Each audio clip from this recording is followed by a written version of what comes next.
Some parents make the mistake of pampering their children. They think they are loving the child, but they end up spoiling them. And if you are one of those parents, either you are already facing some trouble because of it, or the trouble is coming, I assure you. What kind of trouble? You have probably made your child's life so comfortable that they now fight with you the moment you ask them to do something difficult or something they disagree with. You have given them so many privileges or luxuries that they can't adjust in tougher conditions outside the home. You have perhaps been saying yes to all their demands and now they can't accept a no. They get angry and throw tantrums every time you refuse to fulfill their wish.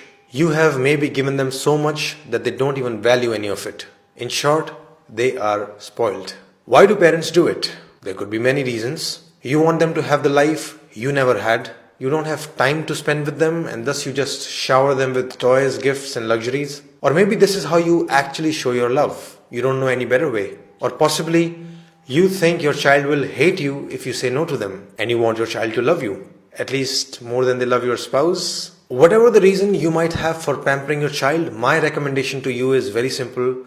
Don't do it. But of course it's not that simple. The problem is complex.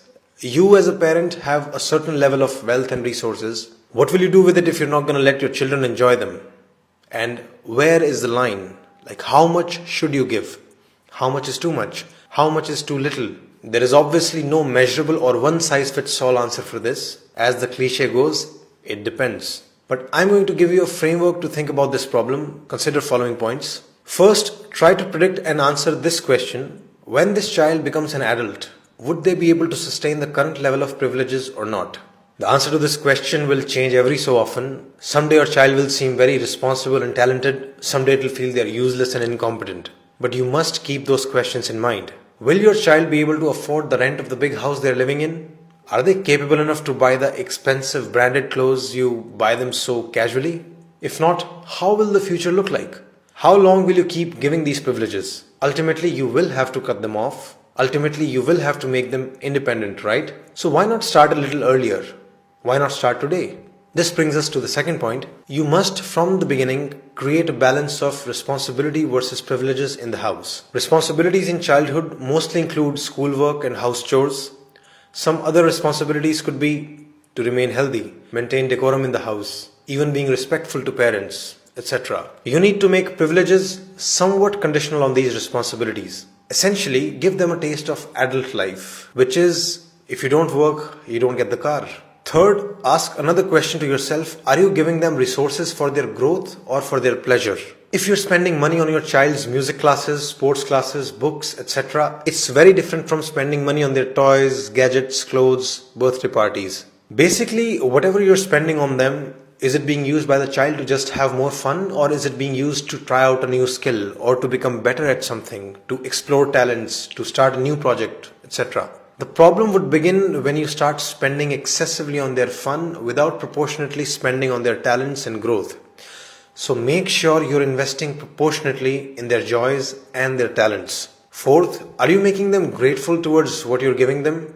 If you think, oh, I'll give them everything and then in future the children will love me. Bad news. It won't happen like that. They will most likely take everything for granted. More often than not, you'll just find them complaining about the things they didn't get. So it's your job to make them realize the value of what you're giving them. It's your job to make them thankful for it. It's your job to tell them that millions and billions of people probably don't have the same privileges. They must realize the value of everything you're giving them for free. Like, why spend so much money and time on them only to be hated later?